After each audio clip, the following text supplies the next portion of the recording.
सोचिए, क्या एक अकेला विचार एक पूरे के पूरे साम्राज्य को हिला सकता है? आज हम कहानी सुनेंगे छत्रपति शिवाजी महाराज की। लेकिन ये सिर्फ एक राजा की कहानी नहीं है, ये उस विचार की कहानी है, स्वराज्य, जिसने इतिहास का रुख ही मोड़ दिया। जिस उम्र में लोग अपनी जान बचाने की सोचते हैं, उस उम्र में एक नौजवान साम्राज्यों को चुनौती दे रहा था। ये बात सब कुछ बता देती है। एक ऐसा जज्बा, एक ऐसी हिम्मत, और इसी जज्बे ने स्वराज्य की नींव रखी। तो आखिर ये सब शुरू कहां से हुआ? कहानी की शुरुआत होती है एक संकल्प से, एक प्रतिज्ञा से, जहां स्वराज्य का बीज पहली बार बोया गया। देखिए, उस दौर में भारत पर मुगल और आदिलशाही सल्तनतों का राज था। ऐसे माहौल में अन्याय और अत्याचार के बीच एक विचार ने जन्म लिया, स्वराज्य, मतलब अपना राज। और ये समझना बहुत जरूरी है कि ये सिर्फ सत्ता बदलने की लड़ाई नहीं थी, बिल्कुल नहीं। ये तो न्याय और आत्मसम्मान की मांग थी। उनकी पूरी यात्रा को अगर हम देखें तो ये एकदम असाधारण है। 1630 में जन्म हुआ और फिर सोचिए सिर्फ 15 साल की उम्र में 1645 में स्वराज्य का संकल्प ले लिया और 1674 तक आते आते एक संप्रभु छत्रपति के रूप में सिंहासन पर बैठ गए। ये एक पूरी पीढ़ी के संघर्ष की दास्तान है जो एक व्यक्ति में सिमट गई।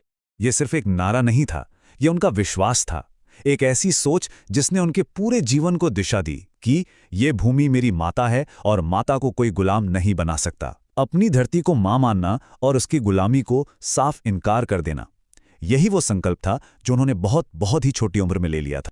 लेकिन एक संकल्प को हकीकत में कैसे बदला जाता है? सिर्फ सोचने से तो काम नहीं बनता।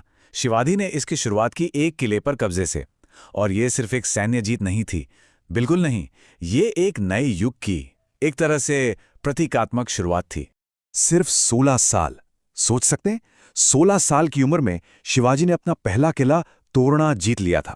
ये उनकी दृढ़ इच्छा शक्ति और दूरदृष्टि का पहला सबूत था। तो तोरना पर जीत, जैसा मैंने कहा, सिर्फ एक किले पर कब्जा नहीं था। ये उस समय की बड़ी बड़ी सल्तनतों के लिए एक खुला पैगाम था, एक ऐलान था कि स्वराज्य का सपना अब सिर्फ एक सपना नहीं रहने वाला है। तो देखिए, जब भी कोई नया विचार उठता है ना, तो पुरानी ताकतें उसे कुचलने की पूरी कोशिश करती हैं। अब शिवाजी के सामने उनकी अब तक की सबसे बड़ी चुनौती आने वाली थी, एक ऐसा दुश्मन जो धोखे और ताकत दोनों का माहिर था। यहां असल में दो सोच का टकराव था। एक तरफ था अफजल खान, जो धोखे और अपनी बेपनाह ताकत के घमंड में चूर था, और दूसरी तरफ थे शिवाजी, जो पूरी तैयारी, खुफिया जानकारी और अपने लोगों के धर्म यानी उनकी जीवन शैली और उनके सम्मान की रक्षा के संकल्प के साथ आगे बढ़ रहे थे। प्रतापगढ़ किले में जो हुआ वो इतिहास में दर्ज हो गया।